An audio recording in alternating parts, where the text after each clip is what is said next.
got my own stuff. I don't need to. I'd like to call this meeting to order. Welcome, everyone. And at this time, I'd like to give the opening to Councillor Susan Penner. Thank you, Mr. Mayor. Nearly 2 years ago, at the beginning of the COVID pandemic, I did an opening on freedom. It is still relevant today. I talked about holding governments accountable to returning our full freedoms and the need for them to be transparent and set end dates for restrictions. I also stated that if governments are allowed to impose indefinite and disproportionate restrictions in the name of stopping COVID-19, the negative effects will do more damage than the outbreak. And I believe we are seeing that happen. We are 2 years into the pandemic, and as it turns out, there is no stopping COVID. So the question is, when do we learn to live with it? When the COVID vaccine came out, we were told that it was our ticket to freedom again.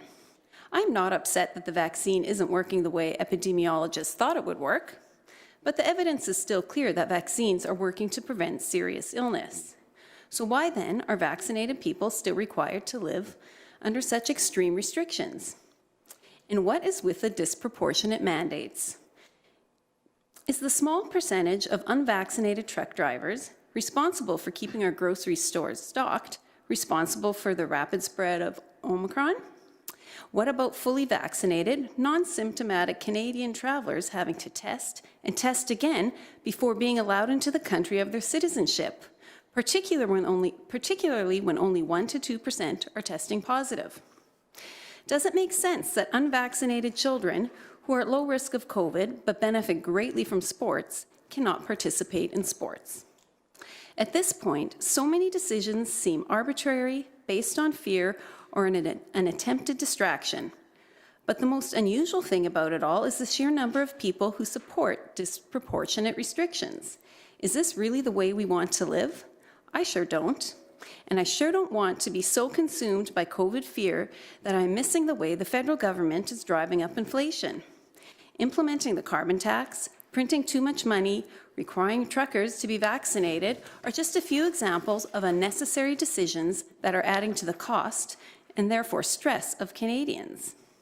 For a government that says it wants to help Canadians, its decisions speak otherwise.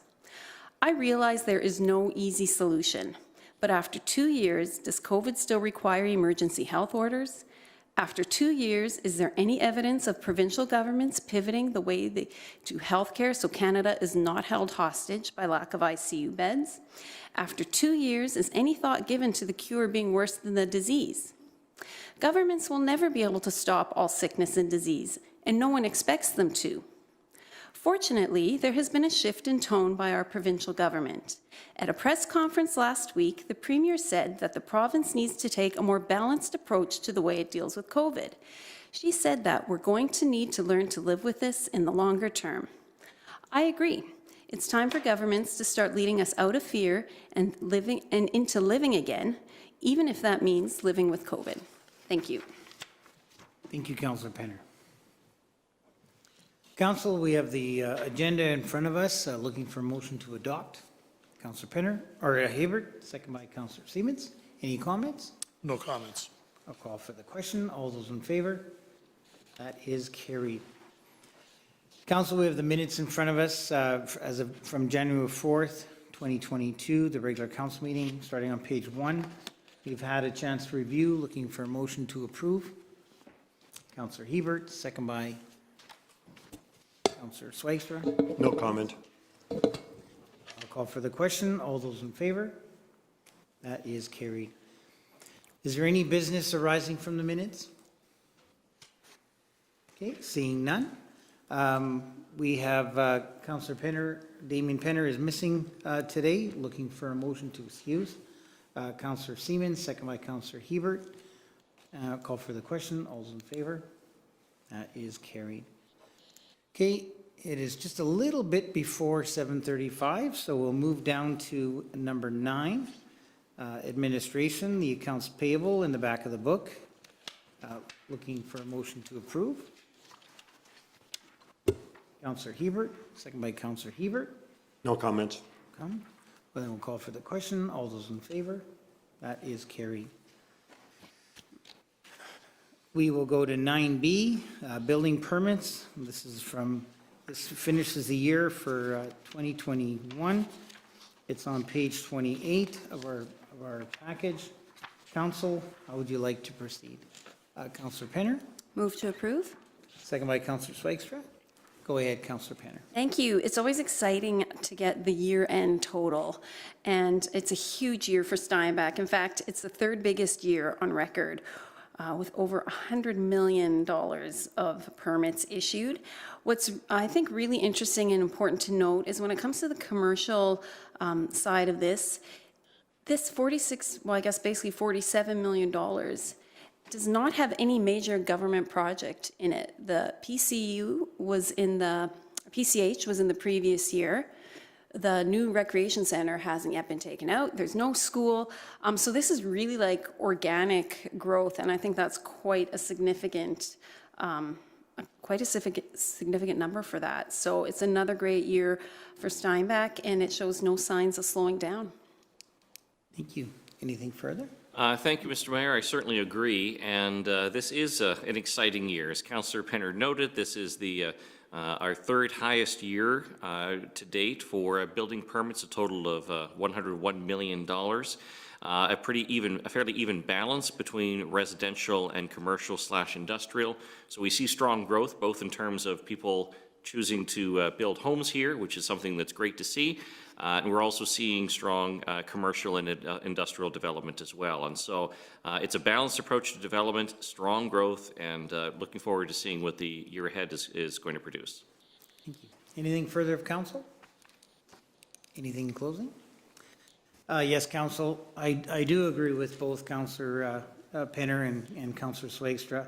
This has been a very good year. And for our third best year, like working through COVID, it just showed that COVID was not affecting the growth of Steinbach and our region. Actually, everyone in our region has done well. So that speaks loud for our area. But when you look at Steinbach, and I've often been told this year we're the fastest growing city in our province. Like that's just exciting to hear that. When you hear stuff like that and you realize, I was just talking to our new EDO, and she said that in 2051 we will be, if everything stays the same, we will be the second largest city in Manitoba. And I just jokingly told her, I said, I'll be 84 then. And I said, so you got to do this faster. And then I said that in front of our city manager. He said, "How much faster you want to grow?" But put the joking aside. This is a great year, and when you look at the mix, and like Councillor Penner had said, it was organic. It's not money that was brought in by our province or our federal government. This is just organic businesses that are growing, relocating to Steinbach, and this is just contractors that are building houses for people that are deciding to move to Steinbach. It's really, really exciting when you see that, because we've got almost 300 brand new homes this year that were built. So thank you very much for listening to me, and we'll call for the question. All those in favor? That is carried. Thank you. Okay, it is just a little after 7:35, so we'll go back up to 6 to the public hearing. We'll go 6A is the Bylaw 2191. It's referring to Park Road West. It starts on page 3 of our package. At this time, I will close the council meeting, open the public hearing, and Mr. Workington, could you please introduce this file? Mr. Mayor and members of council, this is an application for rezoning under Bylaw 2191, and it is several properties with frontage on Park Road West in Steinbach. The owner of the properties is Penco Construction Holdings Ltd. and Southeastern Regional Shopping Center Ltd., with the applicant for Bylaw 2191 being HTFC Planning and Design. Purpose of the bylaw is twofold. Firstly, to rezone a portion of one of the subject properties from RHD residential high density to C3 commercial corridor, and also part of that property from RMD residential medium density to RHD residential high density. Secondly, to rezone another parcel to RHD Residential High Density and C3 Commercial Corridor from the existing DR1 Development Reserve 1 zone. Purpose of the rezoning application is to allow the land fronting Park Road West to be developed for commercial purposes and the north half of the subject parcels to be developed into higher density residential uses. Notices as required under the Planning Act have been issued. There is one piece of correspondence received from the developer, copies of which were provided to council earlier this week. And with respect to the application, this area was rezoned initially upon the first application for development. This is to further refine the plan and council, or I should say administration's recommendation is for council to give this bylaw second and third reading, subject to any information provided and also subject to a development agreement. Thank you, Mr. Workentine. Is the applicant here today, and would you like to speak?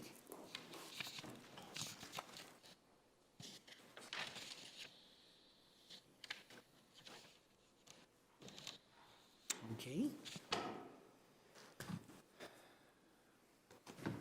Then is there anyone here with questions, comments, or objections to this file? I'll ask one more time. Is there anyone here with questions, comments, or objections to this file? Okay, seeing none. Council, at this time, I will close the public hearing, open the council meeting. Council, how would you like to proceed? Councillor Swagstra. Thank you, Mr. Mayor. I'll make the motion to give second reading. Second by Councillor Siemens. Go ahead, Councillor Swagstra. Thank you, Mr. Mayor. This is a significant development at the north end of Steinbach along by Park Road West. And as the city manager explained, this involves rezoning a section of land to a C3 commercial corridor, and then also another section from medium density to high density. As the letter from the applicant states, in terms of what some of the reasons for this, the commercial lots will provide obviously additional development opportunities. It's going to include the new office headquarters for Penco Construction, which means, of course, a new business in Steinbach, locating right within our city. And then, of course, there's other commercial development that will take place.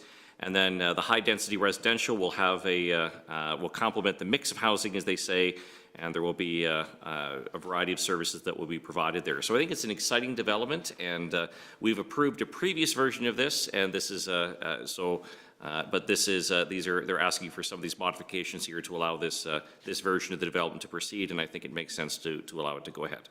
Thank you, Councillor. Anything further, Councillor Siemens? Thank you, Mr. Mayor.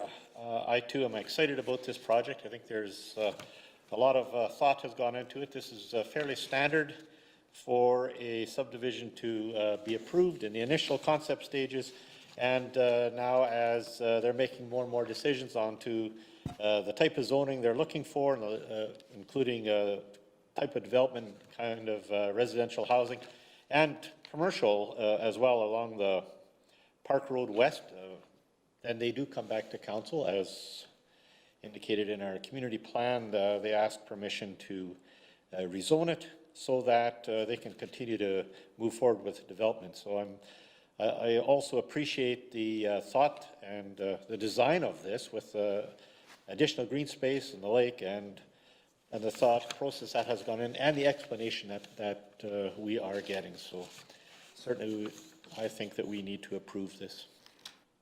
Thank you. Anything further of council? Anything in closing? Yes, council, I do also agree. This is a great development. It's a great opportunity for our community. Again, as Councillor Swagstra noted, there will be a head office being moved to Steinbach. Penco's a large company, and they're going to be moving their head office to our community. I think those are, when large companies come to our community and they put in an office and they bring all their workers every day, all day to our community, it can only be good for our community. It sells houses, it sells groceries, it sells commodities, everything. I think it's great. It helps build our community. And when you look at the maps and the development that they're making here with the green space, the pathways, everything they're including, they're really dotting every I and crossing every T. They're really doing a great job. And I think this will be definitely a jewel for the north end of our community. I think we're going to really like to see what's going on here. I'm very excited about this. And it also comes with further development of Park Road, and that's another necessity that needs to be done. So call for the question. All those in favor? Opposed? That is carried. Okay, council will go directly into third reading. Motion for third reading. Councillor Seaman, second by Councillor Hebert. Any comments? No, sir. Anything further? I'll just mention that it's a large project, it's 68 acres, and obviously a term that I use often is market-driven, and the reason for this rezoning obviously is something that they feel that not only will sell, but will also improve our community, so it's a great project. Thank you. Anything further of council? Anything in closing? No, sir. Call for the question. All those in favor of third reading? Opposed? That is carried. Council will go to 6B. This is Bylaw 2176. This is referring to Lexington, Essex Drive. We'll be doing second reading. Starts on page 17 of your package. Mr. Workendine, could you please introduce this file? Mr. Mayor and Council, zoning bylaw 2176 is an application for rezoning for development commonly referred to as Lexington Village, and this happens to be Phase 6 in the final phase of the residential development. Owner of this property is Goldmark Developments, Inc., with the applicant for bylaw 2176 being Low and Henderson Bandman Legault LLP. Purpose of the rezoning application is to rezone the proposed properties or the subject properties from RLD residential low density to RMD residential medium density to allow the properties to be developed into higher density. Notices as required under the Planning Act have been issued. There is no written correspondence on file other than a report from Community and Regional Planning, which indicates that generally there are no concerns with the application. Recommendation from administration is for council to give this bylaw second reading subject to a development agreement. Thank you, Mr. Workendine. Is the applicant here today? Do you wish to speak? I can speak briefly. David Bandman. I'm here on behalf of the developer. If you've driven through that neighborhood, I think there's close to 200 housing units there now, and there's a variety of different types. We've got single family, we have duplex units, there's also some fiveplex units. The one thing that's kind of missing from this area is more of a multifamily flavor, and we're kind of getting to the end here, and it looked like a very good spot to put it. If you look on the map, I don't think there's any neighbors coming to the west. We're right near the back of it, and I think it's a really good location to do something a little bit more dense and still kind of keep the flavor of the neighborhood. So this will be a request to rezone it to medium density. Okay. Any questions of council at this time? Okay, thank you very much. Is there anyone here with questions, comments, or objections to this file?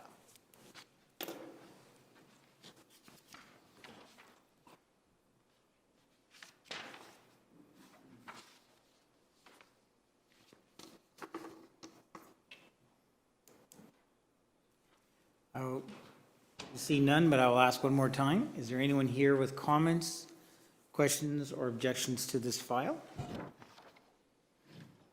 Okay, seeing none, I will close the public hearing, open the council meeting. Council, how would you like to proceed?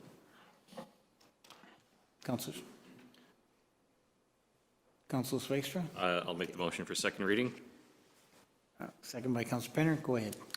Thank you, Mr. Mayor. I think this is a fairly straightforward application. Lexington Village is a neighborhood that has gone through multiple phases of development. This is part of Phase 6, and I think the applicant's explanation is quite clear that they want to add a component that would have multifamily within it. And I think that makes sense.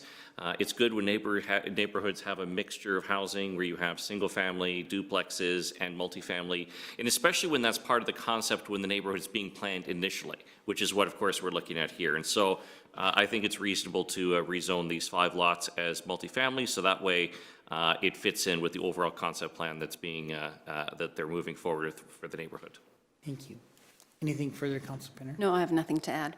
Anything further of council? Anything in closing? No. Okay, council, we'll call for the question. All those in favor of second reading? That is carried.